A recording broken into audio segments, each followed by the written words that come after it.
Medyo tanghali na nga guys yung aking gising ngayon kasi wala namang maagang papasok. So nagpatanghali talaga ako yan. Quarter to 6. Guys, nakaligo na ako dyan. At iniisip ko na nga na magluluto na ng ano para sa agahan.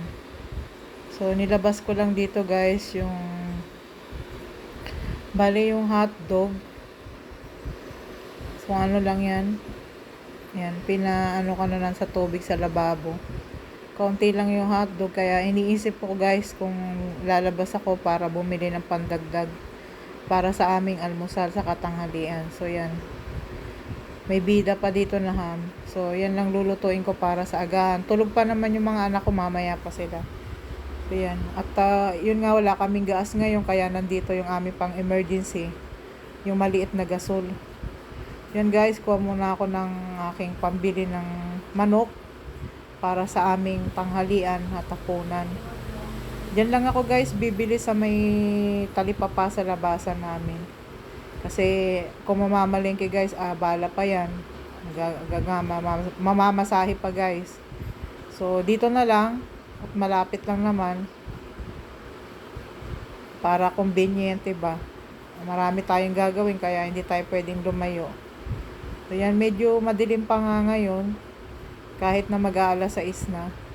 So yan, nilako muna yan. Nilalako talaga guys yung ating pintuan pagka tayo lumalabas para sigurado. Kasi tulog pa guys yung aking mga kasama. So kung may pumasok dyan, hindi nila mamamalayan. So for safety na rin, ganyan din yung dapat ginagawa talaga natin. So mahirap yung panahon ngayon guys eh. Mahirap magtiwala. So kalsada kasi to paglabas ng gate namin. Maraming kung sino-sino yung dumadaan ko. Kaya mahirap din ipagkatiwala. So yan guys. At tinitingnan ko nga itong piprepare ko lang itong aking service na tricycle. Yan guys, sa likod ko nilalabas na rin ng kapitbahay ko yung kanilang kotse. At papasok na sa trabaho guys. So yan, piniprepare ko lang aking tricycle para mabilis ako makarating dun sa may bilihan ng ulam. Kasi syempre nagmamadali tayo para magawa na natin yung mga dapat gawin. Kahit maaga pa, maigi na yung matapos natin yung mga trabaho para hindi tayo aabutan ng mga init, kung ano pa man na abala. So yan guys, i-start ko lang tong tricycle. Kaya nga guys, papunta na tayo dun sa diyan sa talipapa sa labasan. Para mabilis na lang.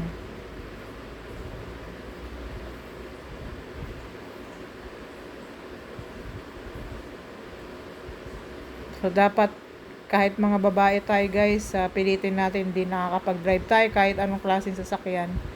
Kahit e-bike, kahit na bike, para mabilis tayo na nakakarating dun sa mga pupuntahan natin. Hindi na tayo kailangan magpa-service o tumawag pa na magsi-service para mabilis. Yan nga guys, at ako'y papunta na 5 to 10 minutes lang naman dito sa labas sa may papuntang kanto.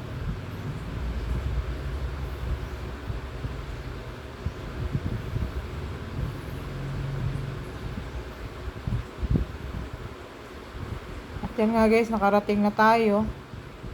At i-off ko lang tong aking camera at ang cellphone ko. At bababa na tayo dito sa ating service. At dumating nga ako dun sa bilihan ng ulam na guys, may nag-aantay, nakapila bumibili, kaya waiting din ako. Kakarating nga lang nila guys, di pa sila nakakaayos ng kanilang mga paninda kasi maaga pa. Wala kasing ibang nagtitinda ngayon ng ulam, sila lang. Ay bali dalawa pala. Kaya busy din tong dalawa mag-asawa. Mababait yan guys, binibilan ko araw-araw ng ulam.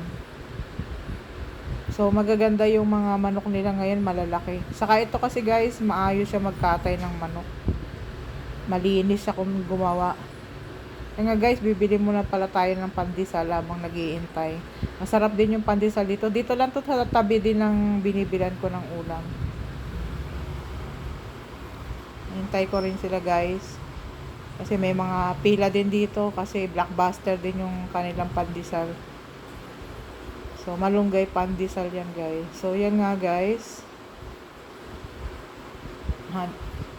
Pabalik na ako dito sa aking service. Nakabili na tayo ng ulam sa kanang pandesal.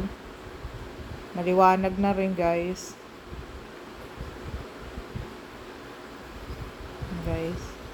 At dito nga guys, hindi na ako nakatiis at naupo na ako para na tayo. Makabalik na doon sa bahay.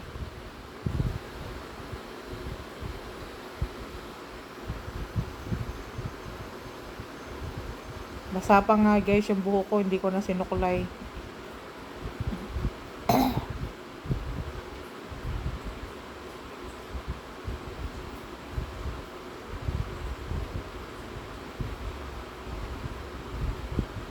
Ayan guys, pasensya na kayo. Di na nakatiis yung mataba. Nangumunguya na ng pandesal. Sarap din talaga kasi itong pandesal na to guys. Alam niyo yung pandesal pagka mainit, nakakatakam talaga. Sumubo na rin pala ako dyan ng ano. Yan nga guys, nandito na tayo sa bahay at nasulog nga itong sinaing ko. Hindi na pwedeng kainin kaya kailangan magsaing ulit ng panibago.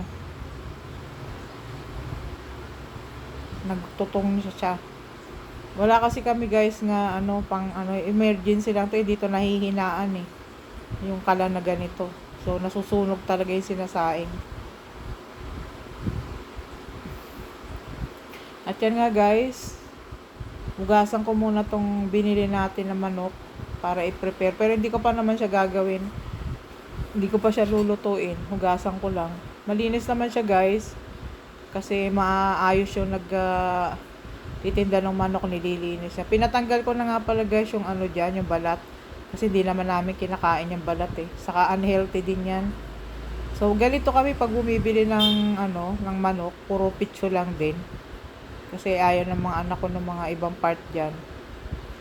So ipipilay ko pa to guys. So itatabi ko muna siya pagkahugas. Mamaya ko pa yung gagawin dahil magluluto pa ako guys ng almusal namin. Paki-like and share na lang guys yung aking YouTube channel Jenlisa Pulido at yung aking Facebook page na Oragon Mama guys. Sige, God bless guys at happy Wednesday sa ating lahat. Bless tayo ng Panginoon. God bless.